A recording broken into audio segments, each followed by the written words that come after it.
Digital technology has enabled surveillance to become a timeless record of both private and public information. Going through some of my old stuff, I realised there were some things I needed to get rid of that contained private data, and I probably didn't really want the local tip to get a hold of. Take these two hard drives for example. I had no idea what's on these. They could contain private information such as bank statements, family photos and other documents that I don't want anyone getting a hold of.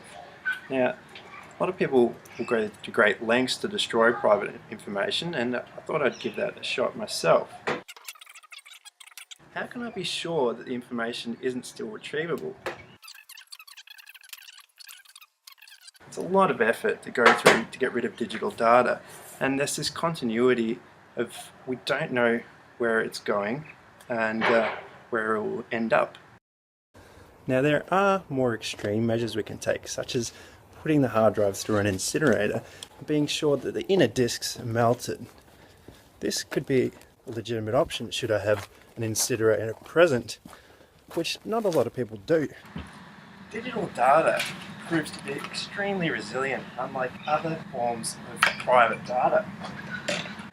Solov, cited in Barra and Soysol 2010, page 398, contends that the digital revolution, along with enhanced storage capacity, makes it increasingly difficult for our society to forget and move on, making it almost impossible for individuals to have a second chance. But what about hard drives? Can we be sure that they will be completely destroyed? I'm willing to give it a shot. Whilst the dominant discourse appears to be that users don't mind their data being shared today, the question should be raised as to whether they are content with this data being accessed many years into the future. Such a system does not forgive the individual for making retrospective mistakes of a once youthful party lifestyle. Employers need only use Google and Facebook to anonymously profile a candidate and make an often unjust conviction.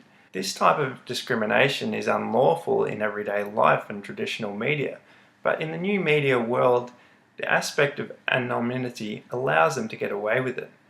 Even without definitive evidence that this is going on, the fact that it is possible creates a panoptic situation, and Foucault, 1979, page 204, defined the panopticon as a privileged place from experiments on men and for analysing with complete certainty the transformations that may be obtained from them. Therefore, the surveillance, as a form of social control, only requires the possibility of someone watching as the suspect becomes their own overseer. Kalayu, 2010, page 625. Digital surveillance is an extension of Foucault's watchtower theory, as it presents the possibility of not only someone watching you right now, but someone watching you in the future and knowing your history based on your digital interactions. Whilst this may appear to be the stuff of science fiction or that of a Hollywood film, such as the aptly named Conspiracy Theory 1997, modern technology has made persistent surveillance possible at a global scale. One such program taking advantage of this technology is the NSA's National Security Agency's PRISM, which allegedly provides US security agents direct access to user data from companies such as Apple, Facebook, and Google, Greenwald 2014. So much of everyday life exists and is recorded on the services of social networks and other digital services. In recent years, social media networks have become an important avenue for self-expression, and at the same time, the ease with which individuals disclose their private information has added to an already heated debate about the privacy implications of interactive media. Barra and Soysol, 2010, page 392. In a digital society that encourages a public identity and one that is often carefully constructed, very little concern is had for those who may be watching. The dominant discourse appears to be that digital consumers are content with others watching.